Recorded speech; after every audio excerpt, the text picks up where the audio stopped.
Good morning students. आज हम विवेकानंद जी का आगे का चैप्टर पढ़ेंगे। अगले पेज में है, सब बाकी चीज़ें स्वयं आपका अनुसरण करती है, परस्पर के घृणित देशभाव को छोड़कर सद उद्देश्य, सद उपाय और सद साहस का आचरण करना चाहिए। आपने मनुष्य जाति में जन्म लिया है तो अपनी कीर्ति यहीं बनानी है। हमें केवल मनुष्यों की आवश्यकता है और सब कुछ हो जाएगा, किंतु आवश्यकता है तेजस्वी, श्रद्धा संपन्न और अंत तक कपट रहित नवयुवकों की। इस प्रकार के 100 नवयुवकों से संसार के सभी भाव बदल दिए जा सकते हैं और सब चीज़ों की अपेक्षा इच्छा शक्ति का अत्यधिक प्रभाव है। इच्छा शक्ति के सामने सब शक्तियाँ दब जाएंगी और इच्छा शक्ति साक्षात ईश्वर से निकल कर आती है।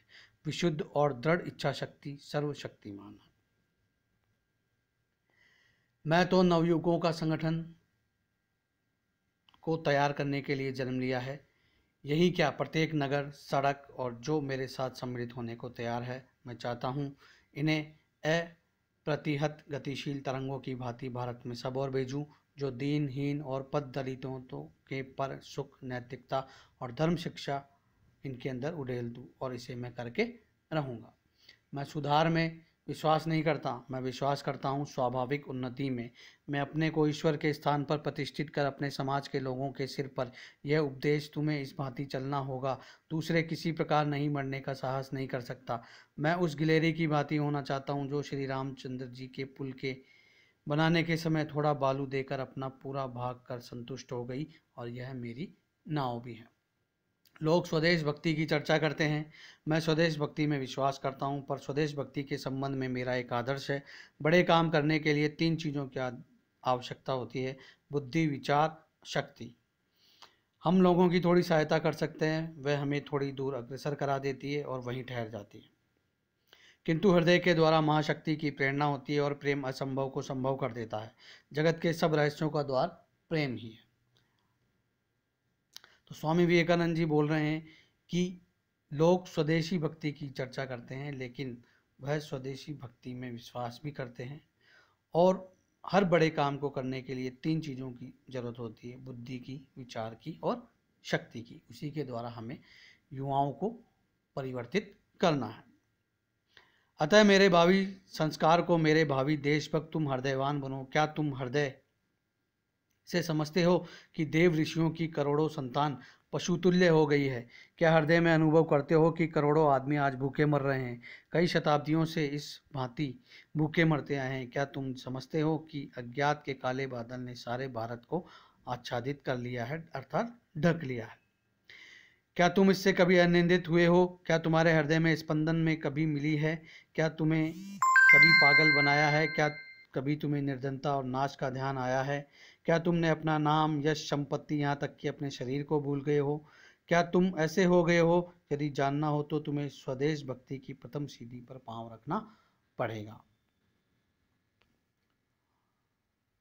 उठो, जागो और स्वयं जागकर औरों को जगाओ और अपने मनुष्य जीवन को सफल बनाओ। यही स्वामी विवेकानंद जी का कहना है कि स्वयं उठो और जागो और खुद जागकर औरों को भी जगाओ, तभी हमारा देश आगे बढ़ेगा। उठो, जागो और तब तक रुको नहीं जब तक कि लक्ष्य प्राप्त नहीं हो जाए। जो अपने आप में विश्वास नहीं करता वह नास्तिक है, और जो अपने आप में विश्वास करता है वह आस्तिक है, वह ईश्वर में भी विश्वास करेगा। एक बड़ी सच्चाई है कि शक्ति ही जीवन और कमजोरी ही मृत्यु है। शक्ति परम सुख है, जीवन अजर अमर है। कमजोरी कभी न हटने वाला बोझ और यंत्रणा है। कमजोरी ही मृत्यु है।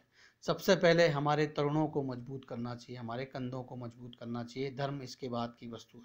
मेरे तरुण मित्रों, शक्तिशाली बनो, तुम्हें मेरी यही सलाह है। जितने भी जवान और युवा लोग हैं वे सभी शक्तिशाली बने।